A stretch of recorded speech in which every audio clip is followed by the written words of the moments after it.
All right, ladies and gentlemen, it looks like we're getting started here. Sorry about the technical snafus leading up to this. I was trying to get stuff done and it ended up booting me out of the old one and I couldn't figure out how to get back in. So I popped a new one together for y'all. As we're kind of getting set up in the chat over to the side of the screen, if you guys could post any questions that y'all have, I can directly address them. I still have the ones pulled up from the last live stream. I was able to access that. So I've got the questions from that you guys put together. And I will seek to address them. As we're looking through this, Penny already has asked, what are some of the main people to focus on for feminism? For feminism, when you look back at your notes, you had a couple of really big people who supported feminism. One of them, of course, Mary Wollstonecraft, as well as Olympe de Gouges. But keep in mind, there are also others who supported it. For example, John Stuart Mill. Now, all of them kind of contribute to feminism, and you just need to be familiar with basically who supports it. Next up, let's see, we've got Sydney for the Boxer Rebellion. Let me make sure that I've got this right. Okay. For the Boxer Rebellion, what you guys need to be most familiar with are the results of the Boxer Rebellion. So the Boxer Rebellion was basically a group of people led by martial artists who revolted against European influence in China. Unfortunately, they did not quite succeed, and it leads to European powers being more vicious about it. They end up putting more efforts into bringing stuff into China rather than being frightened away. So you really need to know about the negative, the adverse effects of the Boxer Rebellion, where it just leads to more intensification of that spheres of influence imperialism. Sydney also asks, what specific rebellions in the Latin American revolutions best symbolize the big themes? For the Latin American revolutions, be more familiar with who starts it off. So what you guys are really looking at is Simón Bolívar and Jose de San Martin. You need to know both of them, and you need to kind of be familiar with, for example, Simón Bolívar writing the Jamaica Letter, echoing themes of past rebellions as well as echoing themes of the Enlightenment. Both of those are going to be very valuable for you guys moving into this. Let's see, do we have any more standing questions? No, those are all. So if you guys could really quickly, if you guys have any more questions, pop them in the chat. On my screen is right over here.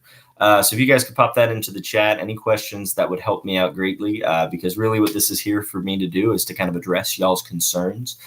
I can't just talk through the entire test, unfortunately, because that would be unfair.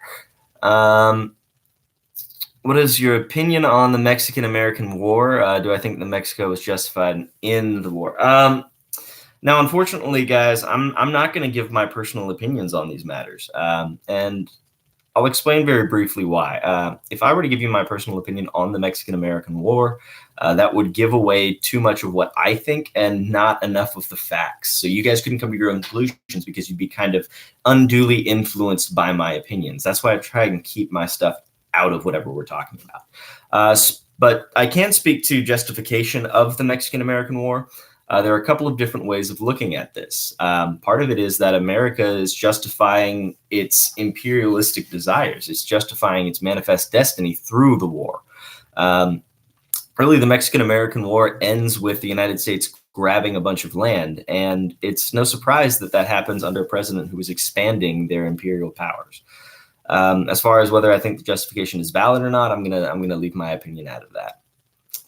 Meiji Restoration. The Meiji Restoration was big time, a big play in this unit. So the Meiji Restoration is all about how Matthew Perry comes into Japan and basically opens Japan back up for trade. So prior to this, Japan had kind of closed off its borders, and they were still under the control of the Tokugawa shogunate. Now, if you guys recall, the Tokugawa shogunate weren't the ones who were in direct control, technically. The emperor still had the title. The emperor was still there. However, the Tokugawa shogunate were really running the show.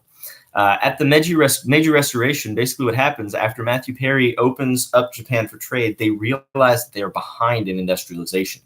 So in order to kind of catch up and supersede the rest of the world, they wanted to become better than the rest of the world. They began to advance these things. Now, because of that, it's going to lead to a little bit of tension. Some people want things to stay the way they are, some people don't. And so the Tokugawa shogunate ended up losing out big time here, and the power gets put back into the hands of the emperor.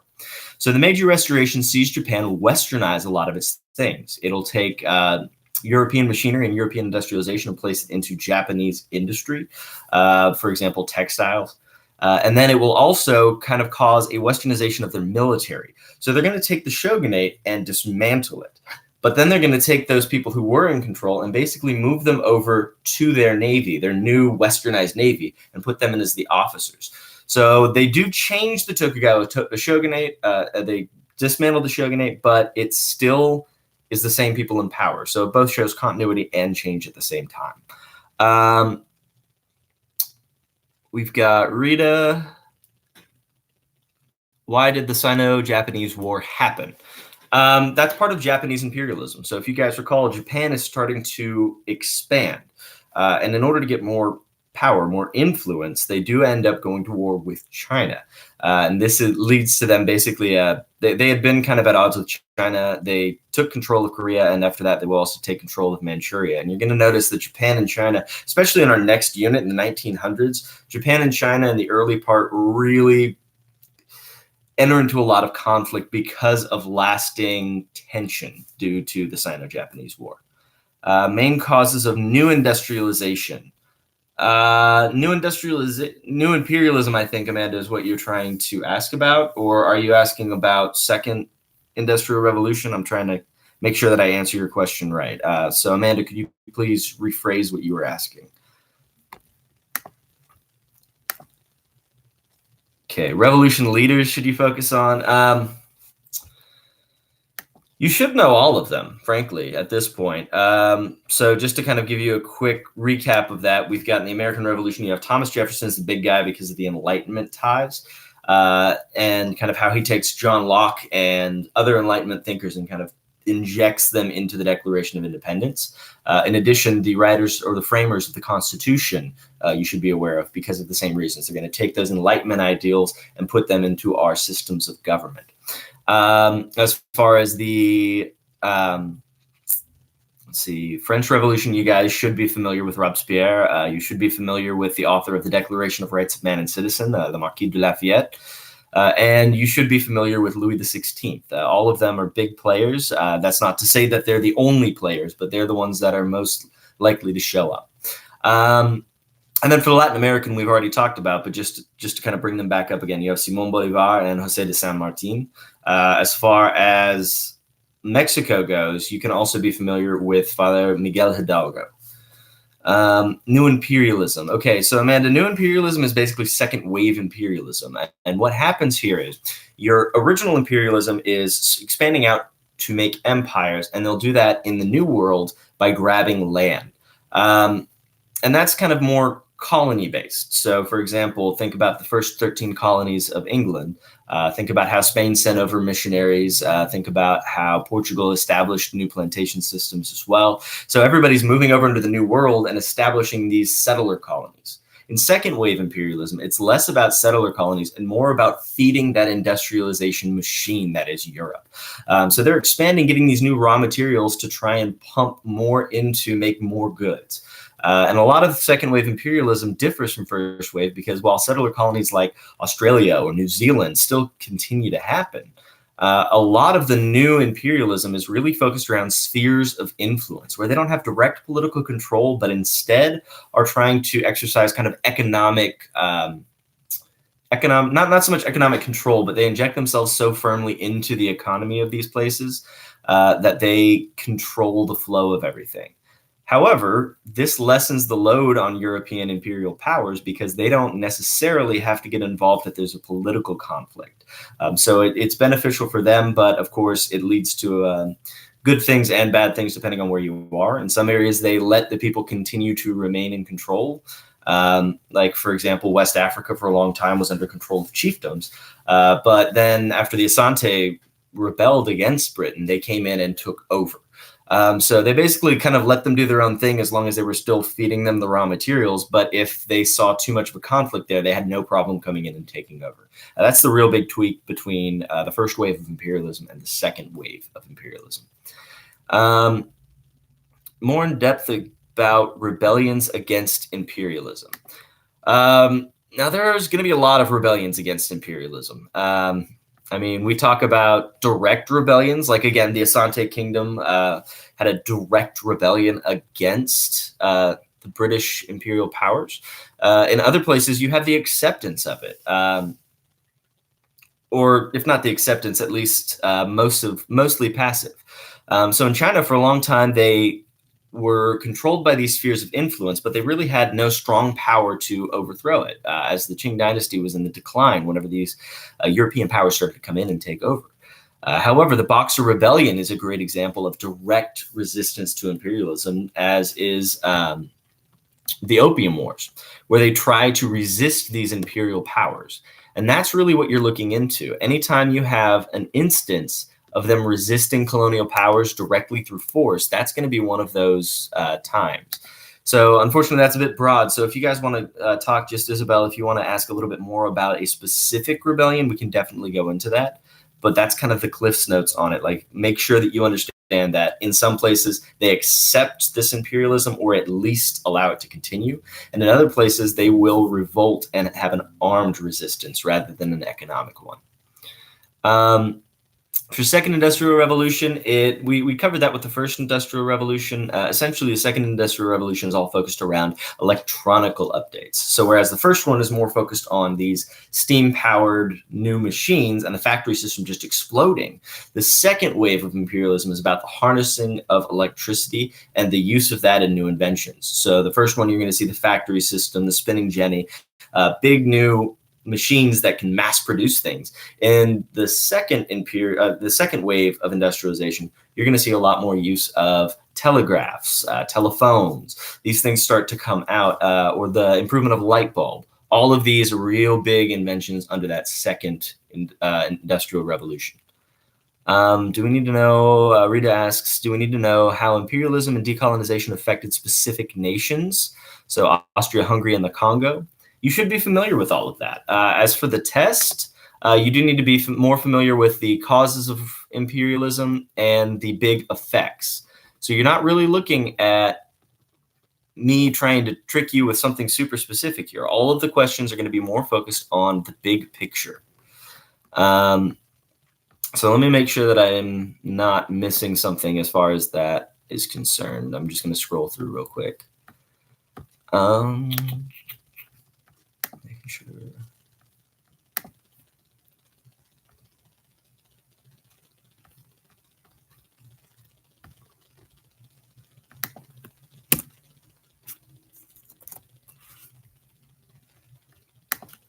Nationalism, I think, is going to be more significant than that.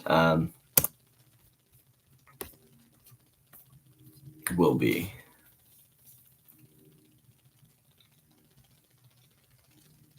You do need to be aware of overarching trends. So, for example, how the Ottoman Empire, China, places outside of Europe are dealing with industrialization and imperialism, and instances of that help you to see the larger picture. So, I'm not sure, Rita, how to quite answer that. You will definitely need to know it for the AP exam. As for this test, you should be familiar with it. Yes. Big difference between capitalism and communism. Okay, so capitalism is what we refer to as a free market economy. This is all based around Adam Smith and the Wealth of Nations. That was the first real big push for it. So capitalism is about little government control to where individual entrepreneurs expand their businesses in an effort to compete with everybody else, other businessmen. The idea being that this competition is going to lead to more innovation, and the government doesn't need to be involved like it was in the prior units with mercantilism. That kind of heavy level of control, argues Adam Smith, is bad because there's this invisible hand that guides the economy, which we know more probably familiar as supply and demand. Whereas communism was a response to kind of the downfalls of capitalism. So as we see during the industrialization unit and this massive wave of urbanization, some of the conditions for workers weren't as good as they are today. A lot of danger was in the workplace. People could get limbs or lives lost at these factories. They were loud, they were disorienting, and you did work for 14 hours. So it didn't lead to a lot of happy times for workers. However, for the people who were in control of these factories that were making lots of money and they were just starting to push things forward. So as society, we benefit from it, and there are some downfalls. Communism was a response to those downfalls. So communism, coined by Karl Marx, is about a couple of different big things. First, communal ownership of the means of production. So things like factories wouldn't be owned by individual entrepreneurs, but rather by a community, hence the name communism. And then you also have this idea that Marx has, this essentially a theory that a lot of historians after Marx were referred to as Marxist historians. He believes that all of history is this idea of class warfare, where you have people who have and people who have not, the bourgeoisie and the proletariat. And the two of them will always combat, and then a new wave will happen to where a new elite will rise, leaving a new disenfranchised percent of the population, and then they'll go at it again. So that's kind of a breakdown of Marxism very quickly. Big events of British imperialism in India. The big events that you guys should be familiar with there, we've got the British East India Company that was originally in control.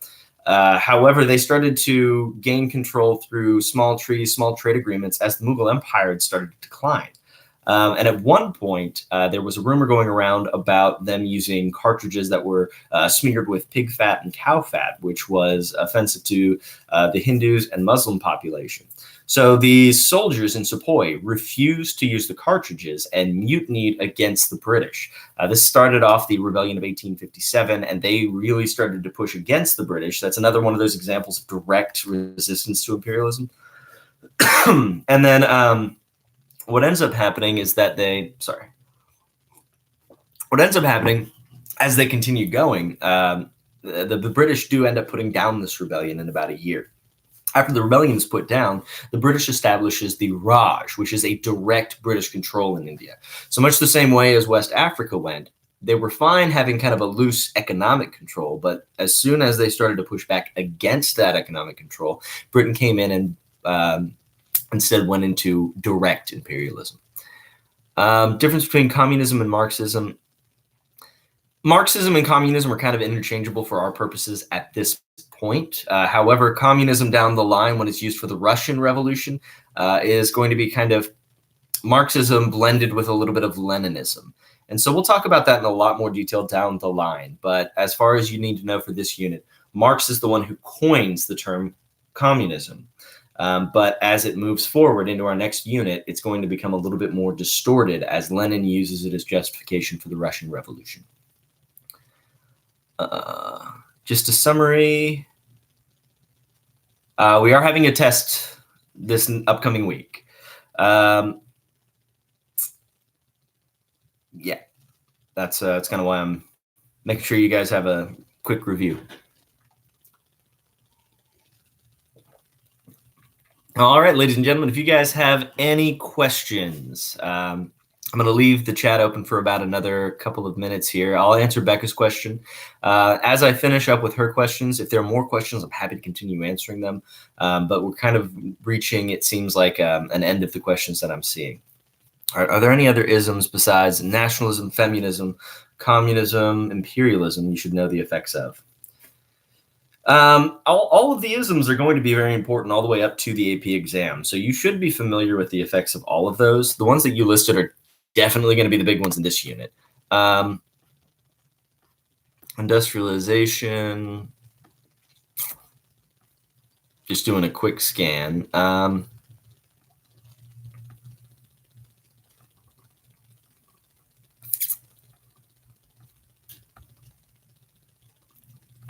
Social Darwinism. You need to make sure that you understand social Darwinism and this concept that it drives imperialism and kind of helps Europe to justify why they are imperializing. Just Isabel asked, will there be anything from previous units that you need to remember? nothing from previous time periods, no. However, our previous unit on revolutions, you do still need to be familiar with that because it is still tied in with this time stream. So this 1750 to 1900 is that scope that we're looking into, and that includes our Atlantic revolutions. So you do need to make sure that you've got those ready to go. Just modern events, Isabel, yeah. So I'm not asking you anything from the post-classical era. I'm not asking you anything from the early modern era either, just 1750 to 1900. All right, ladies and gentlemen, it looks like we are kind of nearing the end. I'm going to give one last. Mark, it always helps to reread the chapter, yeah. As far as it goes, the chapter does help to kind of summarize it and bring it all together. However, rather than just rereading the chapter, I would recommend going back through your notes and trying to reorganize your notes because that, I think, is more effective than going through and just trying to brute force memorize an entire chapter. It's too much. So instead, I would recommend go through your notes, focus on the big things. Sydney asks, what do I mean by analyzing data? I mean that I'm going to give you guys a chart and you're going to have to figure out what it means. You don't have to study for that. You should be able to do it fairly easily. I'm just trying to make sure that you guys can look at that data and say, oh, this is what it's trying to say. Just because you have done it doesn't mean you should do it, Mark. Reading like 4 chapters in a night, yes, you can do it, but man, it's so much. So much. All right, ladies and gentlemen, I am about to wrap it up here. I'm going to leave it for about 1 more minute if there are any lingering questions. Otherwise, I just want to let you guys know it's 30 questions. You're going to have 30 minutes on it, multiple choice, A, B, C, and D, no E. And I have every confidence that you guys are going to walk into this tomorrow. And if you've been doing what you're supposed to be doing, if you've been keeping up with your readings, if you've been kind of looking over things a little bit every night, and if you've been doing your classwork, in all honesty, you should be perfect on this exam. It is not trying to trick you. It's just showing you guys the same information in that multiple choice setting. Marcus, chapters 24 through 26 that we should look over. Everything from the modern era. So I think that's going to include 24, 25, 26. And I think the Revolutions chapter, if I remember right, is 22 or 23. But yeah, the Revolutions unit is also going to be in those chapters. So again, I would recommend looking over your notes, mind mapping the notes that you already have, or potentially reorganizing your notes into thematic instead of chronological. Basically, anytime that you can work with something, it works a lot better for your studying than just reading. Reading is passive. Reading just helps you to look line by line by line by line, and it's just kind of going through the motion. Whenever you're actually reorganizing your notes, you're taking information that you already have and you're strengthening it in your brain. So that's what I would recommend doing. All right, ladies and gentlemen. So more importantly than anything else, you guys need to have a good night's sleep. You guys need to eat a good breakfast, and you need to stay home if you're sick. That's been a big problem lately. Everybody, health is important. You need to make sure you stay home if you're sick. But come in tomorrow well rested, well fed, and you'll be fine. Have a wonderful evening, ladies and gentlemen.